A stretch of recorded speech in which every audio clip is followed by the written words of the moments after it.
Sir, it may not be necessary to continue these levies for a long time. Rather, I am inclined to think that before long it may be possible to give up some of them at least.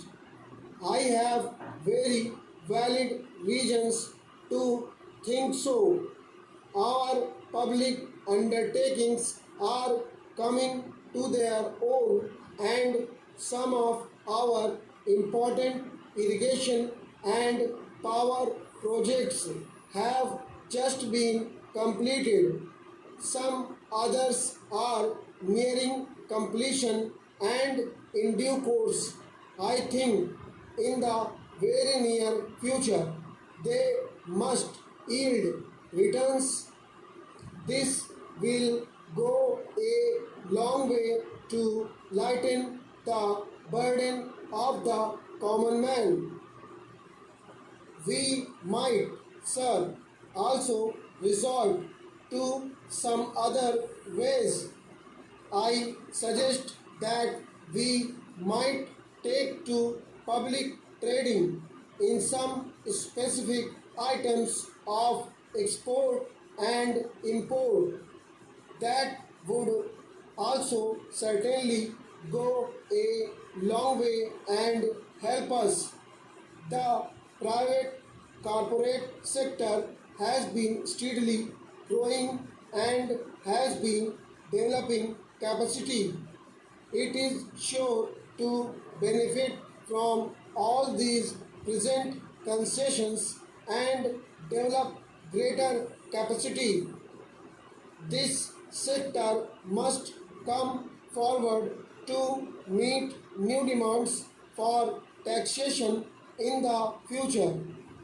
I agree that so far as indirect taxation is concerned, it has reached the saturation point, but the corporate sector, growing as it is in strength, in vitality, and in capacity, will not, I am sure, shirk its responsibility to contribute to the common fund.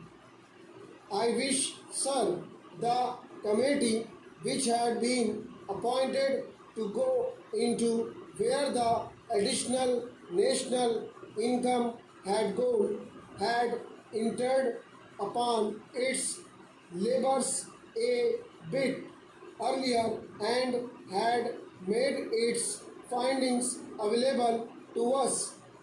I do not want to state its findings, but I have a feeling that the committee, when it concludes its labors, will come to the conclusion that a major portion of this additional national income has gone into the pockets of a comparatively small number of men, small number of individuals, and it is they who must in future contribute their share to the country's taxation needs, because the profits they have earned are not all due to their own efforts and enterprise only.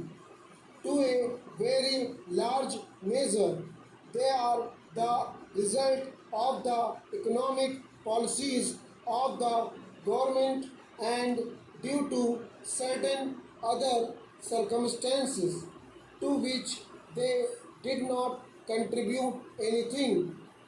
Therefore, there is ample justification for the two taxes, the capital gains tax and the excess profits tax.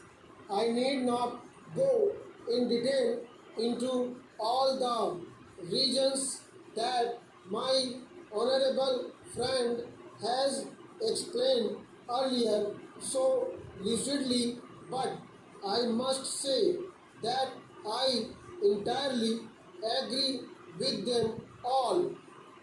Having said this, I would like to say a few words about Stop. allocations which have been made to the various ministries in the budget.